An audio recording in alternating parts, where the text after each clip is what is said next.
Assalamualaikum warahmatullahi wabarakatuh. Apa kabar kalian semua? Semoga selalu sehat, dimudahkan urusannya, dan dijauhkan dari hal-hal yang tak terlihat namun seringkali dekat dengan kehidupan kita. Terima kasih sudah meluangkan waktu untuk mendengarkan kisah ini. Kisah yang sederhana, dekat dengan dapur dengan sungai, dengan makanan yang mungkin pernah kita makan, tapi menyimpan sesuatu yang tidak semua orang sanggup mendengarnya. Sampai akhir, mari kita mulai ceritanya. Warung gudeg itu berdiri tidak jauh dari bibir Kali Opak.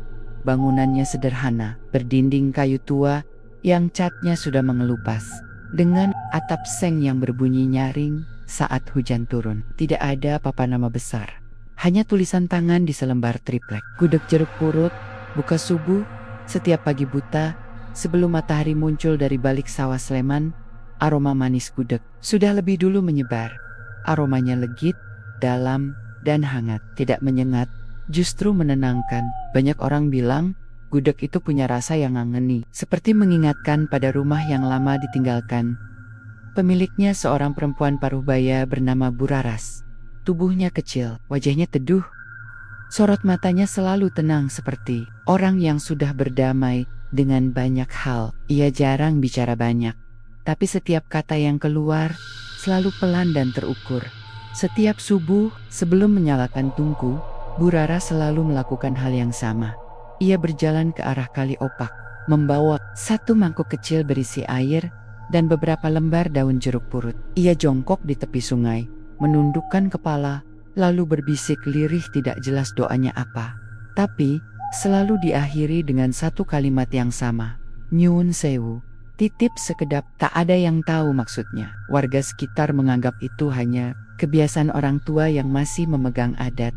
Warung itu selalu ramai, dari tukang bangunan, pegawai kantor, sampai orang-orang yang sengaja memutar jalan demi seporsi gudeg Bu Raras. Anehnya, meski gudegnya manis, tidak pernah enek. Bahkan setelah habis makan, perasaan justru terasa lebih ringan. Namun, sejak beberapa bulan terakhir, ada satu hal kecil yang mulai sering dibicarakan pelen-pelen. Suara tangisan. Awalnya hanya 1-2 orang yang merasa mendengarnya. Tangisan pelan, seperti ditahan, berasal dari arah dapur. Banyak yang mengira itu hanya suara radio tetangga atau orang lewat. Sampai suatu pagi, Sari, keponakan Bu Raras, yang baru membantu di warung, mendengarnya sendiri. Saat itu dapur masih sepi, tungku sudah menyala. Kendil besar berisi nangka muda mulai dipanaskan. Sari sedang memotong ayam di sudut dapur ketika suara itu terdengar. Hu, ia berhenti memotong. Pisau di tangannya menggantung di udara. Bu, panggilnya pelan. Tak ada jawaban. Tangisan itu terdengar lagi, lebih jelas. Seperti suara perempuan, tapi bukan orang dewasa. Lebih mirip tangisan remaja yang menahan, sedih terlalu lama. Sari menelan ludah. Ia melangkah ke arah pintu dapur belakang. Tidak ada siapa-siapa, hanya kendil yang mengeluarkan uap dan aroma gudeg yang semakin pekat. Ketika Bu Raras masuk membawa bumbu, Sari langsung bertanya, "Bu, barusan ada orang nangis, ya?" Bu Raras berhenti sebentar, tangannya yang memegang daun salam sedikit gemetar, tapi hanya sesaat. Mungkin kamu capek, subuh-subuh memang suka begitu, jawabnya singkat. Lalu melanjutkan pekerjaannya. Sari tidak berani bertanya lagi, tapi sejak hari itu, ia mulai memperhatikan sesuatu. Setiap kali gudeg dimasak dalam jumlah besar saat warung diprediksi, ramai suara itu selalu muncul, tidak pernah siang, tidak pernah malam. Selalu subuh, selalu di dapur. Dan yang paling aneh, semakin jelas suara tangisan terdengar, semakin harum gudeg yang dimasak. Suatu pagi, seorang pelanggan lama, Pak Wiryo, berseloroh sambil makan. "Gudeg jenengan ini kok rasanya selalu pas, Bu? Seperti tahu perasaan orang yang makan." Bu Raras tersenyum tipis. "Yang penting dimakan dengan niat baik, Pak." Pak Wiryo tertawa kecil, lalu menunduk. "Iya, soalnya kadang habis makan di sini, dada rasanya plong. Padahal hidup lagi ruwet." Bu Raras hanya mengangguk. Namun di balik senyum itu, matanya sempat melirik ke arah dapur, ke arah pintu kayu yang sedikit terbuka. Dari celah itu, sesaat terdengar lagi suara pelan. Bukan sekadar tangisan, seperti bisikan yang bercampur air. Di luar, kali opak mengalir tenang. Airnya coklat kehijauan, memantulkan cahaya pagi yang lembut. Tak ada yang menyangka, sungai itu pernah menelan puluhan nyawa bertahun-tahun lalu. Saat banjir bandang datang tanpa ampun, orang-orang bilang, sungai itu tidak pernah benar-benar sepi. Dan pagi itu, ketika gudeg pertama disajikan, Bu Raras berbisik pelan pada kendilnya. Sabar, satu-satu. Tak ada yang mendengar, kecuali dapur tua itu sendiri. Dan dari sanalah, cerita ini sebenarnya dimulai. Sejak pagi itu, Sari tidak pernah lagi merasa benar-benar sendirian di dapur warung Bu Raras. Padahal secara logika, dapur itu selalu sama. Dinding kayu tua, tungku tanah liat, kendil besar yang hampir tak pernah kosong, dan rak bumbu yang tertata, rapi. Tidak ada sudut gelap yang mencurigakan, tidak ada pintu rahasia, tidak ada apapun yang tampak aneh. Tapi, Parasan tidak pernah bisa dibohongi.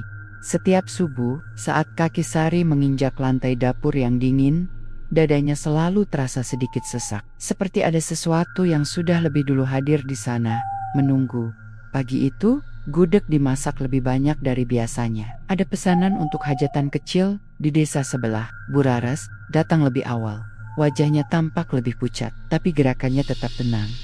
"Sar, kamu potong nangkanya pelan-pelan saja," kata Bu Raras sambil menuang santan ke dalam kendil. "Iya Bu," jawab Sari. Api tungku mulai membesar. Uap mengepul perlahan, membawa aroma manis yang lembut. Untuk beberapa menit, dapur hanya diisi suara kayu terbakar dan sendok kayu yang diaduk perlahan. Suara itu datang lagi. Kali ini lebih jelas. Bukan hanya satu tangisan. Ada beberapa suara, saling bertindihan. Ada yang lirih, ada yang seperti menahan napas, ada pula yang terdengar seperti anak kecil yang kebingungan. "Sorry," memetok pisau di tangannya. "Jatuh ke talenan, Bu." Suaranya bergetar. "Ibu dengar nggak?" Bu Raras tidak langsung menjawab. Tangannya berhenti mengaduk, wajahnya menegang, tapi matanya tetap menatap kendil. "Jangan ditanggapi," katanya akhirnya. Pelan tapi tegas. "Kalau kamu dengar, anggap saja angin lewat." "Bu, ini bukan angin," bisik Sari.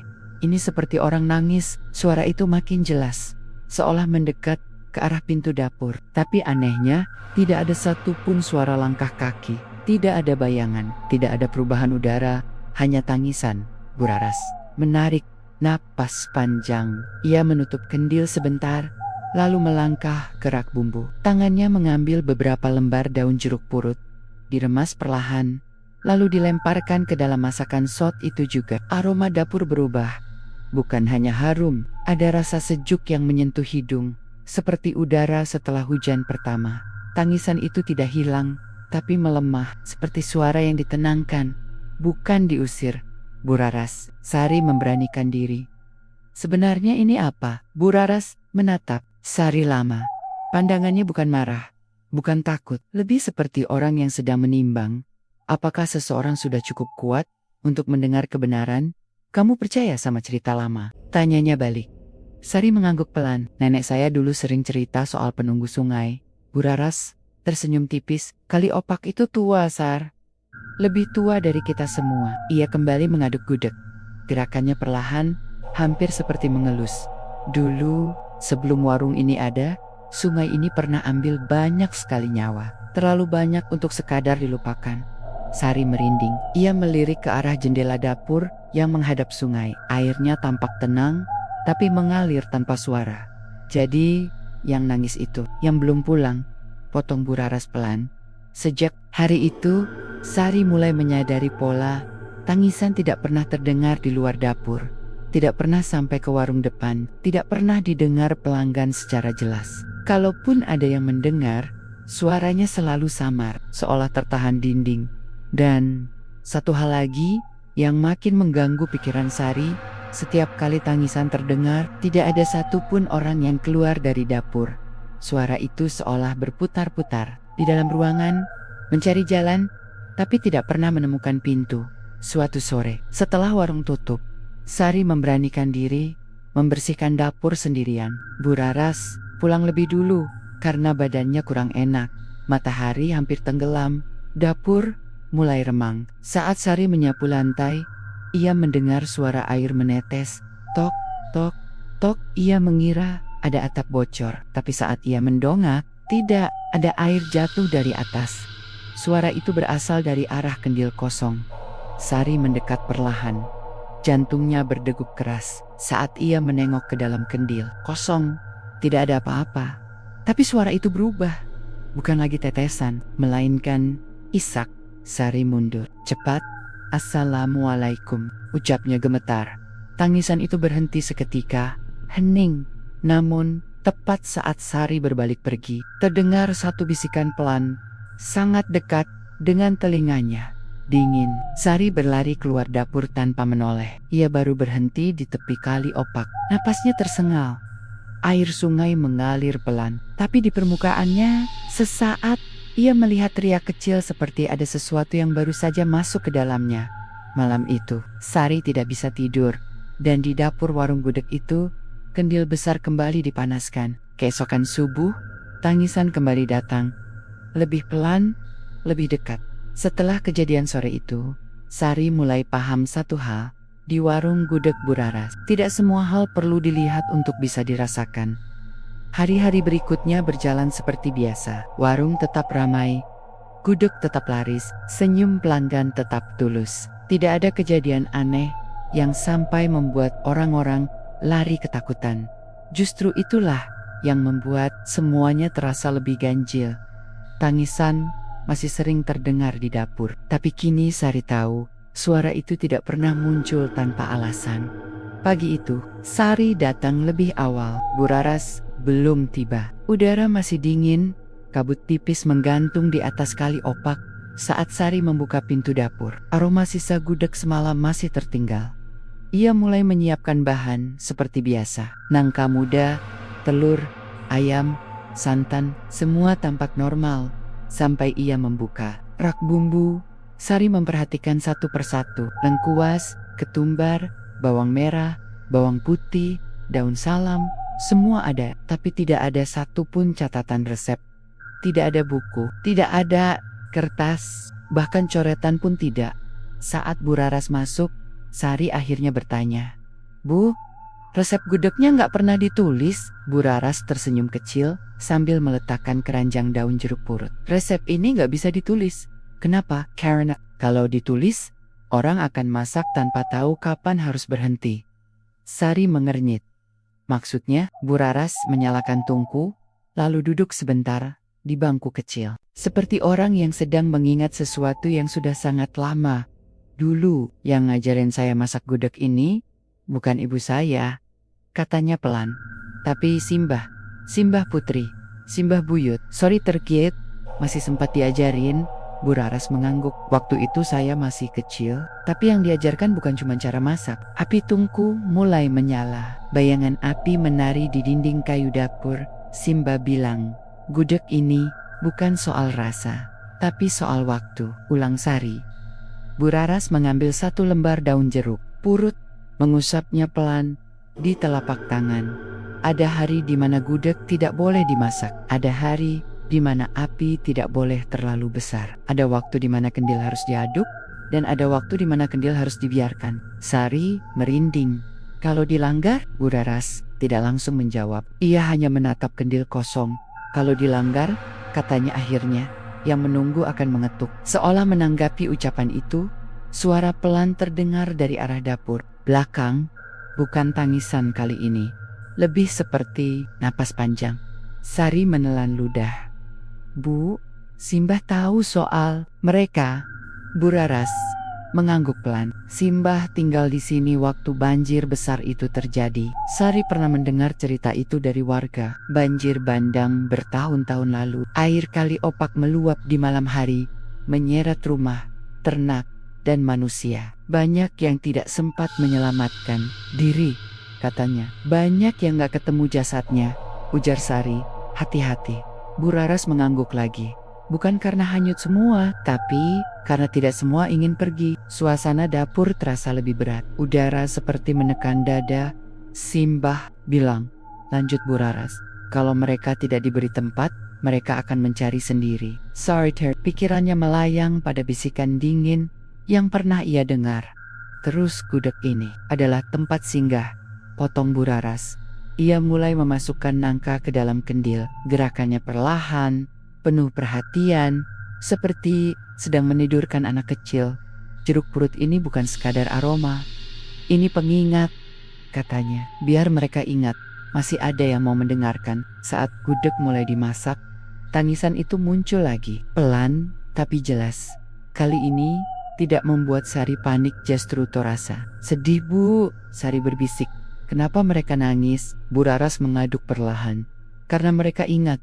Ingatan apa? Air, gelap, teriakan yang tidak sempat dijawab. Tangisan itu makin lirih, seperti orang yang kelelahan menangis terlalu lama. Tiba-tiba Buraras berhenti mengaduk, Sar, katanya tanpa menoleh. Kalau suatu hari kamu dengar tangisan tapi gudeg tidak sedang dimasak. Sorry badan. Iya Bu, itu artinya ada yang mulai lupa waktu. Lupa waktu, lupa bahwa tempat ini hanya singgah. Di luar, kali opak mengalir sedikit lebih cepat dari biasanya. Airnya membawa ranting kecil dan dedaunan. Hari itu, seorang pelanggan lama datang. Seorang ibu tua yang dulu selamat dari banjir. Buraras, katanya pelan setelah makan. Kok rasanya hari ini sedih ya? Buraras tersenyum tipis. Makanan, cuma menyampaikan. Ibu itu mengangguk. Matanya berkaca-kaca. Saya mimpi banjir semalam. Sari yang mendengar dari kejauhan merinding.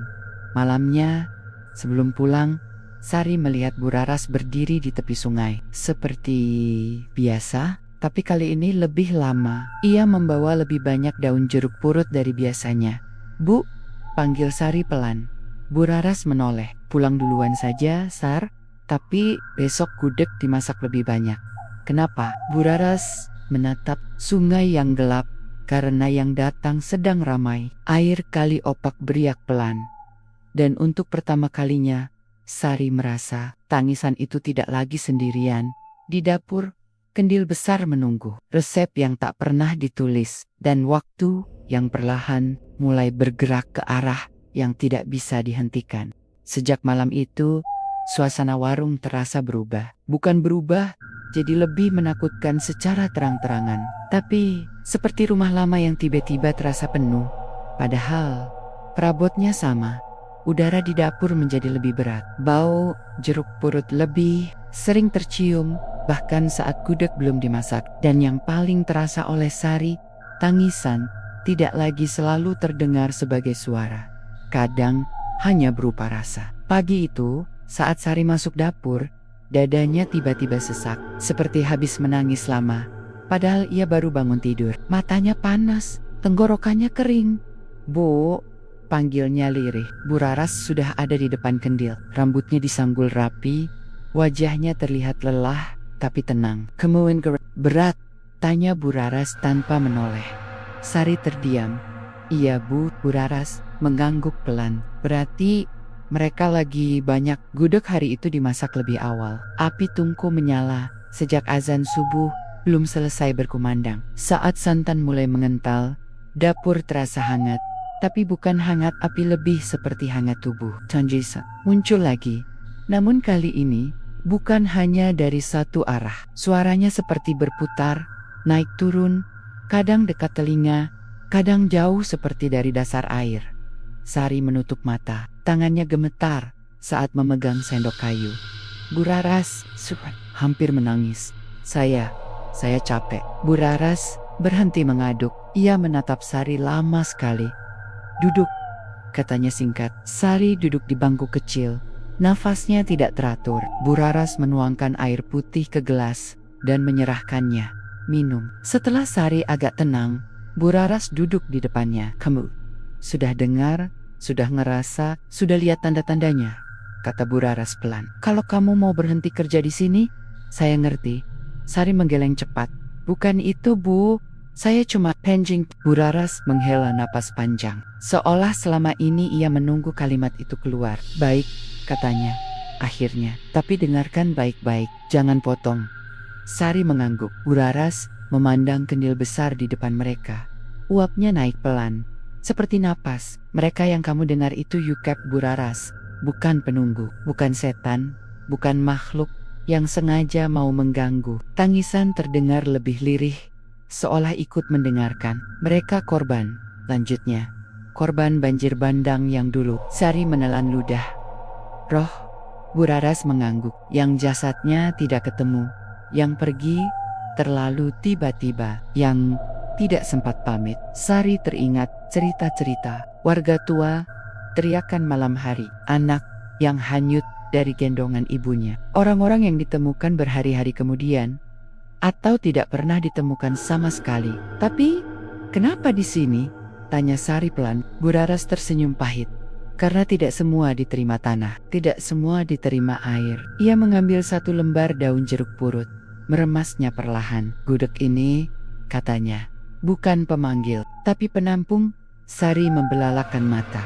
Penampung, mereka tidak saya ikat, tidak saya paksa, tidak saya jadikan tumbal. Suara Buraras sedikit meninggi, seperti ingin menegaskan sesuatu yang selama ini disalahpahami. Mereka datang sendiri, minta tempat singgah. Tangisan itu berubah, tidak lagi sedih, lebih seperti desahan lega. Lewat masakan ini, lanjut Buraras, mereka bisa diam, bisa merasa hangat, bisa mengendap.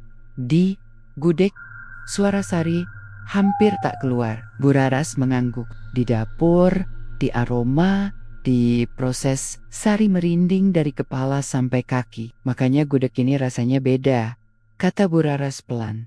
Karena yang dimasak bukan cuma nangka. Sari terdiam lama. Kepalanya penuh. Tapi satu pertanyaan mengganjal. Bu, kalau cuma ditampung, ya terus sampai kapan? Buraras terdiam. Tangisan itu muncul lagi. Lebih pelan, tapi terasa berat. Seperti jawaban yang enggan keluar. Sampai alam ingat, kata Buraras akhirnya. Atau sampai alam menagih. Sari menatapnya. Menagih apa? Buraras menoleh ke arah kali opak yang terlihat dari jendela dapur. Airnya mengalir tenang, tapi warnanya lebih gelap dari biasanya. Keseimbangan. Hari itu, warung sangat ramai. Gudeg habis sebelum siang. Anehnya, banyak pelanggan yang tampak lebih diam dari biasanya. Beberapa makan sambil menunduk. Ada yang tiba-tiba air mata tanpa tahu sebabnya. Seorang bapak tua berdiri lama di depan warung setelah makan. Buraras, katanya pelan. Saya dengar suara anak saya tadi. Buraras menunduk hormat. Monggo pulang pak, sudah siang. Bapak itu mengangguk. Matanya basah. Sorry. Sari membantu Buraras membersihkan dapur candle kosong. API, tapi rasa hangat masih tertinggal. Bu, kata Sari pelan. Kalau mereka ditampung terus, apa nggak bahaya? Buraras berhenti menyapu. Bahaya kalau dilepas tanpa waktu, jawabnya. Bahaya juga kalau ditahan terlalu lama. Sari tidak mengerti sepenuhnya. Tapi, ia merasakan ada sesuatu yang besar sedang bergerak. Pelan tapi pasti. Malam itu, hujan turun ringan, air kali opak naik sedikit, tidak sampai meluap, tapi cukup membuat suara alirannya lebih keras. Dari dapur yang gelap, terdengar suara pelan, bukan tangisan, seperti bisikan banyak orang yang sedang menghitung. Dan Buraras berdiri di depan pintu dapur, berbisik sangat lirih. 1, 2, sabar ya. Sari yang mendengarnya dari kejauhan, karena untuk pertama kalinya, ia sadar, yang ditampung bukan hanya roh, tapi juga waktu yang terus berjalan menuju sesuatu yang tak bisa dihindari. Perubahan itu tidak datang sekaligus, ia datang pelan, seperti air yang merembes dari celah tanah tidak langsung terlihat, tapi terasa oleh siapapun yang cukup lama berdiri di situ. Sari adalah orang pertama yang benar-benar menyadarinya. Pagi itu, saat ia berjalan menuju warung sebelum subuh, suara kali opak terdengar berbeda. Bukan lebih keras, tapi lebih berat, seolah airnya membawa sesuatu yang lebih dari sekadar arus. Ia berhenti sejenak di jembatan kecil, menatap ke bawah. Air tampak keruh, berputar pelan di beberapa bagian, seperti membentuk pusaran kecil yang cepat hilang, lalu muncul lagi di tempat lain. Naik lagi ya, gumamnya. Saat masuk dapur, Buraras sudah ada di sana. Kali ini, wajahnya jelas terlihat lebih pucat. Lingkar hitam di bawah matanya semakin dalam. Bu, ibu belum tidur? Tanya Sari. Buraras tersenyum tipis. Tidur sebentar, tapi kebangun karena suara itu. Buraras tidak menjawab. Ia hanya menyalakan tungku dan mulai menyiapkan kendil lebih cepat dari biasanya. Hari itu dimasak lebih banyak lagi. Padahal tidak ada pesanan besar.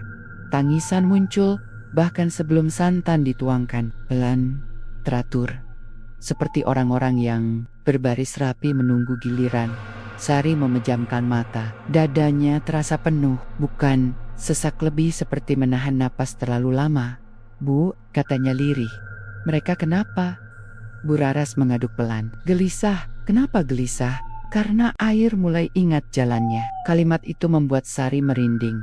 Sejak hari itu, kejadian-kejadian kecil mulai bermunculan. Seorang pelanggan lama datang sambil mengeluh. Mimpinya selalu sama. Terjebak air coklat. Tangan-tangan menarik kakinya ke bawah. Seorang ibu tiba-tiba menangis saat mencium aroma gudeg. Padahal ia datang hanya untuk membungkus. Seorang anak kecil menolak masuk warung dan berkata, "Di dalam banyak yang basah." Yang paling aneh, tangisan di dapur mulai berubah. Bukan lagi hanya suara sedih. Kadang terdengar seperti orang berdebat. Kadang seperti orang memanggil nama seseorang yang tidak pernah menjawab. Dan yang paling membuat Sari takut, beberapa suara tiba-tiba menghilang.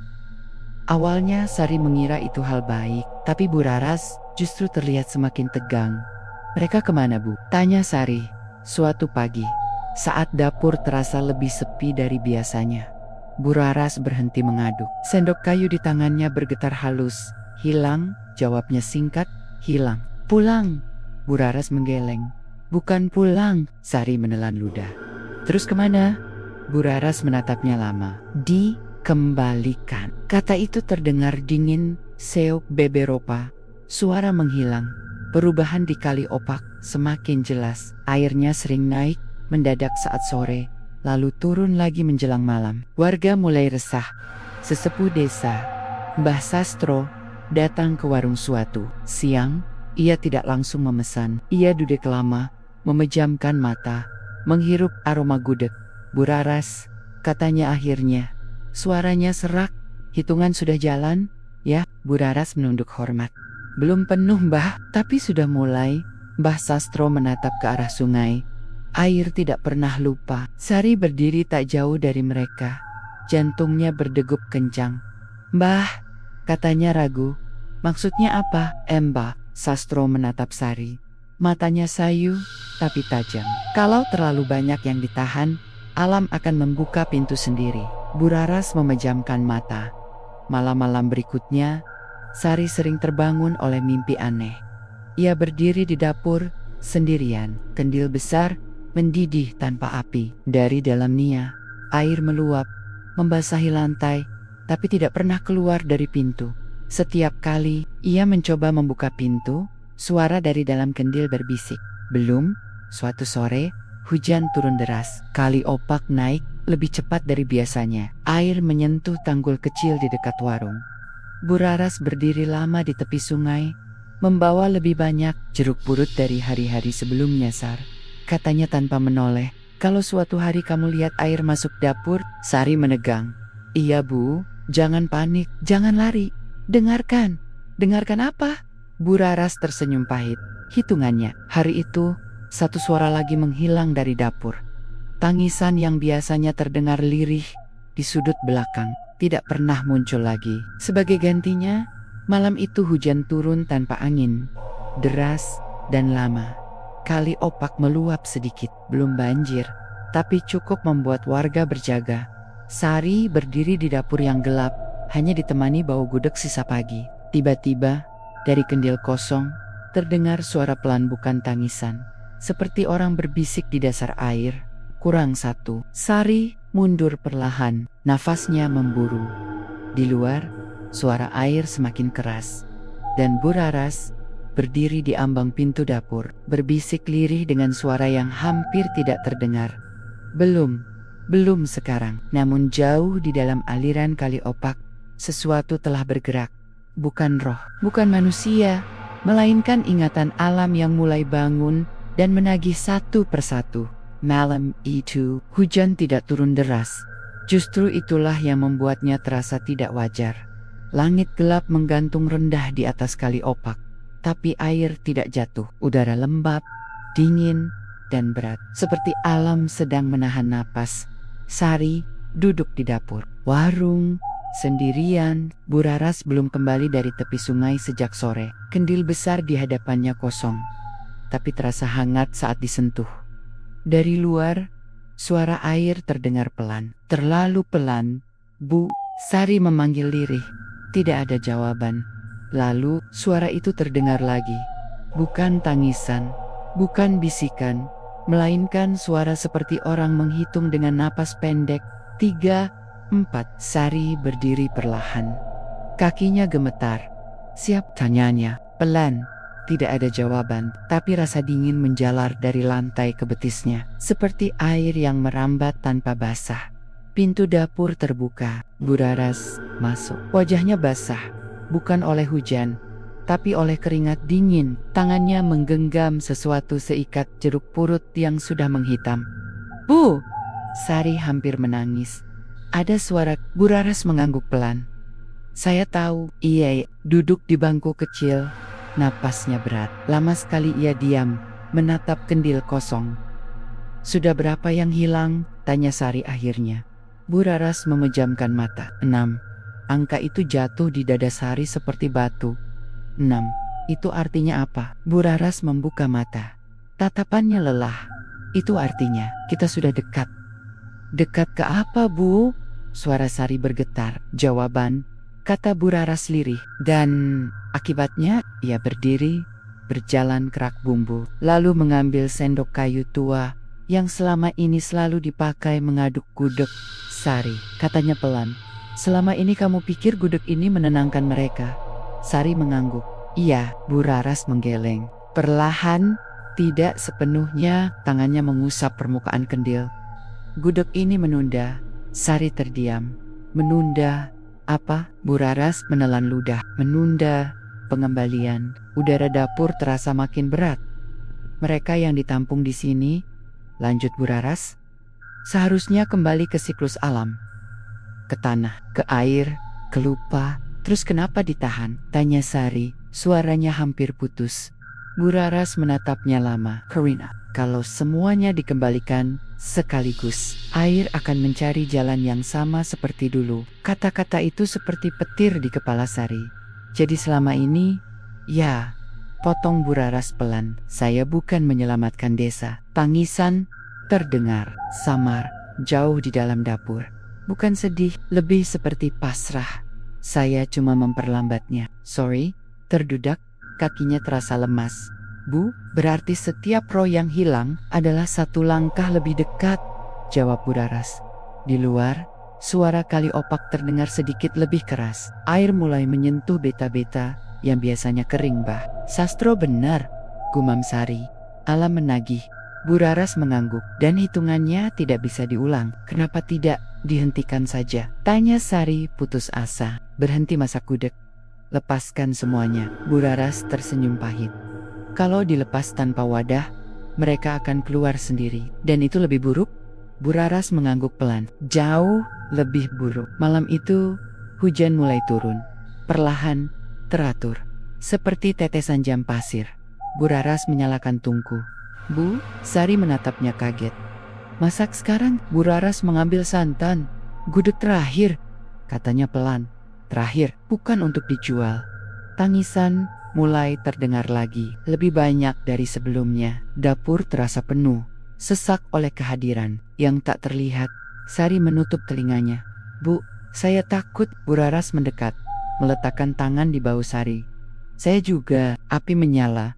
Kendil mulai diisi, aroma jeruk purut menyebar, lebih kuat dari sebelumnya. Kalau jumlahnya cukup, kata Bu Raras lirih sambil mengaduk, air akan naik, tapi tidak segila dulu. Kalau tidak, Bu Raras berhenti mengaduk. Alam akan ambil sendiri, tanpa hitungan. Di luar, suara air semakin deras, hujan kini turun lebih kuat. Sari menangis tanpa suara. Bu, kenapa ibu lakukan ini semua? Bu, Raras tersenyum lemah. Karena simbah saya mati di dapur ini. Waktu banjir dulu. Sari terkejut. Dia menahan pintu dapur. Lanjut Bu Raras. supaya anak-anak tetangga bisa naik ke atap. Tangisan di dapur mendadak berubah. Lebih seperti hormat. Gudeg ini, kata Bu Raras, awalnya dibuat untuk menenangkan Simbah. Hujan makin deras. Dari jendela dapur, Sari melihat air kali opak mulai meluap ke tepi. Hitungan terdengar lagi. 7. Bu Raras menutup mata. Sudah mulai. Api tetap menyala. Kendil terus diaduk. Dan di malam itu, Sari akhirnya mengerti. Bukan semua warisan leluhur diciptakan untuk menghentikan bencana. Sebagian hanya untuk memastikan bencana datang. Dengan cara yang masih menyisakan hidup, di luar, air terus naik. Hujan turun tanpa jeda. Bukan hujan yang mengamuk, tapi hujan yang sabar. Seperti orang tua yang tahu persis berapa lama harus mengetuk sebelum pintu dibuka. Air kali opak terus naik. Perlahan tapi pasti, merayap ke tepian, menyentuh tanah yang selama ini merasa aman di dapur warung. Kendil besar masih mengepul, api tungku menyala stabil, tidak membesar, tidak mengecil. Bu Raras mengaduk gudeg dengan gerakan pelan dan teratur. Tangannya gemetar, bukan karena takut, tapi karena lelah, menahan waktu terlalu lama. Sari berdiri di sudut dapur, memeluk tubuhnya sendiri. Tangisan kini terdengar jelas. Tidak lagi terpecah-pecah, tidak lagi berisik, tangisan itu menyatu. Seperti satu suara besar yang terdiri dari banyak ingatan. Bu, suara Sari serak. Air sudah masuk halaman. Bu Raras mengangguk tanpa menoleh. Iya, warga sudah mulai ngungsi. Iya. Sari menarik napas dalam-dalam. Kalau kita nggak pergi sekarang. Bu Raras berhenti mengaduk. Untuk pertama kalinya malam itu, ia menatap Sari. Kamu boleh pergi, katanya pelan. Sekarang, Sari menggeleng keras. Tidak, Bu. Raras tersenyum kecil. Keras kepala, kalau ibu nggak pergi, saya juga nggak. Bu Raras terdiam lama. Lalu ia kembali mengaduk. Gudeg ini, katanya lirih, harus selesai. Tangisan mendadak melemah, seperti orang-orang yang menahan napas, menunggu. Saat gudeg matang, aroma manisnya memenuhi dapur. Lebih kuat dari biasanya. Bukan hanya harum tapi hangat, menenangkan, seperti pelukan terakhir. Bu Raras mematikan api. Ia mengambil beberapa daun jeruk purut terakhir yang sudah menghitam dan layu. Diremasnya perlahan, lalu diletakkan di atas gudeg. Sar, katanya pelan, bantu saya angkat. Mereka mengangkat kendil bersama-sama. Beratnya luar biasa. Seolah bukan hanya berisi masakan, tapi juga beban yang selama ini dipendam dapur itu. Langkah mereka pelan menuju luar. Air sudah setinggi mata kaki. Dingin. Tapi anehnya tidak menggigil. Di tepi kali opak, hujan sedikit mereda. Sungai mengalir deras, membawa ranting, tanah, dan bayangan-bayangan samar di permukaannya. Bu Raras berhenti. Ia menurunkan kendil dengan hati-hati. Tangisan berhenti total. Hening. Bu Raras berlutut, menundukkan kepala. Nyuwun sewu, katanya lirih. Wes, wehim. Sari menahan napas. Air sungai beriak, pelan, seperti menjawab. Bu Raras membuka tutup kendil. Uap mengepul tinggi, aroma gudeg bercampur dengan bau tanah basah dan air. Sanggit dalam kepulan uap itu, Sari merasa seperti melihat bayangan-bayangan, bukan wujud jelas. Hanya rasa dingin yang berubah hangat, rasa takut yang berubah lega. Bu Raras mengambil sendok kayu tua, mengambil sedikit gudeg, lalu meletakkannya ke sungai. Air bergolak sebentar, ia mengambil lagi, dan lagi. Bu, suara Sari bergetar. Itu bukan memberi makan, kata Bu Raras pelan. Ini mengantar. Saat gudeg terakhir masuk ke sungai, air kali opak mendadak surut sedikit. Tidak drastis, tapi cukup terasa. Tangisan tidak terdengar lagi, hanya suara air. Bu Raras terduduk, tubuhnya gemetar, nafasnya berat. Bu, Sari memegang bahunya. Bu Raras tersenyum lemah. Sudah cukup, tapi air masih naik. Iya. Bu Raras mengangguk, karena alam tetap harus mengingat. Air kali opak meluap malam itu, masuk ke beberapa rumah terdekat, merendam sawah, tapi tidak menghancurkan seperti dulu. Tidak menyeret, tidak mengambil banyak nyawa. Banjir datang dan pergi. Pagi harinya, hujan berhenti. Warung gudeg itu tidak dibuka lagi. Bu Raras jatuh sakit setelah malam itu. Tubuhnya lemah, seperti orang yang telah menyerahkan sesuatu yang sangat besar. Sari yang merawatnya. Suatu pagi, Bu Raras berbisik pelan, hampir tidak terdengar. Sar, ayah Bu, kalau kamu suatu hari mencium aroma gudeg dari arah sungai. Iya, jangan dicari. Sari menangis. Ibu jangan ngomong gitu. Bu Raras tersenyum. Dapur itu sudah selesai tugasnya. Beberapa hari kemudian, Bu Raras meninggal dengan tenang. Tidak ada tangisan di dapur. Tidak ada bisikan. Tidak ada suara dari kendil. Namun, setiap musim hujan, warga sekitar Kali Opak sering mencium aroma gudeg yang lembut di pagi hari. Tidak ada warung, tidak ada tungku, hanya aroma. Dan orang-orang yang mencium aroma itu biasanya akan terdiam sejenak, menendak, mengingat sesuatu yang tidak pernah mereka alami, tapi entah kenapa terasa dekat, karena tidak semua warisan leluhur diciptakan untuk bertahan selamanya. Sebagian hanya ada untuk menahan bencana, agar datang dengan cara yang masih menyisakan hidup. Dan gudeg jeruk purut di tepi Kali Opak adalah salah satunya.